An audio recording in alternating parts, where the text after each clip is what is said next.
Hello, Gloria Brooks here with NatureGlo's eScience. So yesterday I started a mini series here about Gameschooling math. So today I want to go a little bit deeper into that.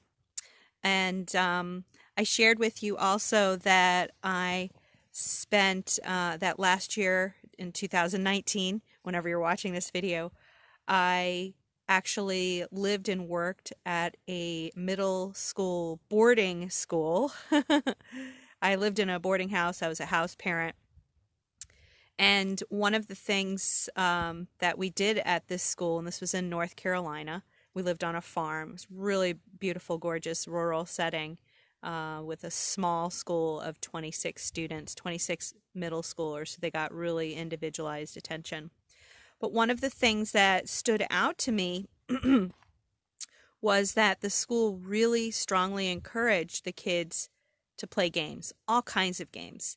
And they didn't even really call it game schooling. They just, kids naturally gravitate to games because, as Dr. Peter Gray says, and you can check his work and articles out on Psychology Today, he's a big proponent for unschooling and child self-directed education. He says that the language of learning for children is play.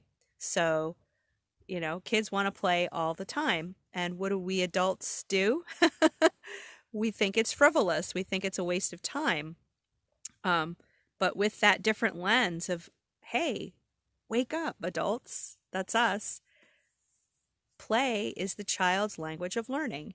So no wonder mathematics is such a drudgery to so many kids and even to adults, right? But if you can look to games for learning mathematics, that is like a huge key that can unlock the door for you and your family around mathematics.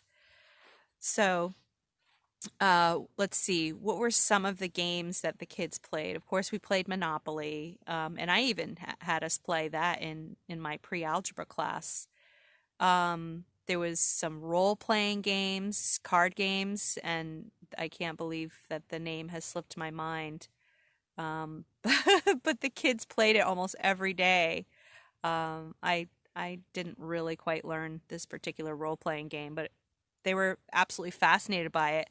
And in most card games, there's usually almost always some type of mathematical element that kids are learning. Like adding up points and the scores and whatnot. Dice are a great way to implement math games. And one of my top favorites for when I was teaching pre-algebra, because I shared with you also yesterday, and I'll link to that video so you can watch my other video on Gameschooling.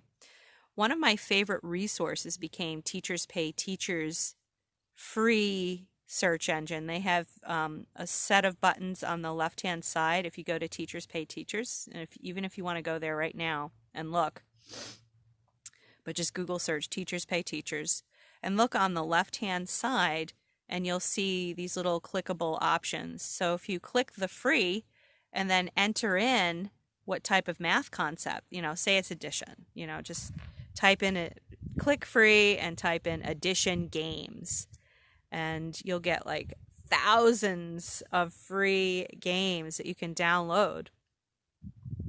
So that was my top resource that I used last year, and that was for pre-algebra students, and some of the students were behind.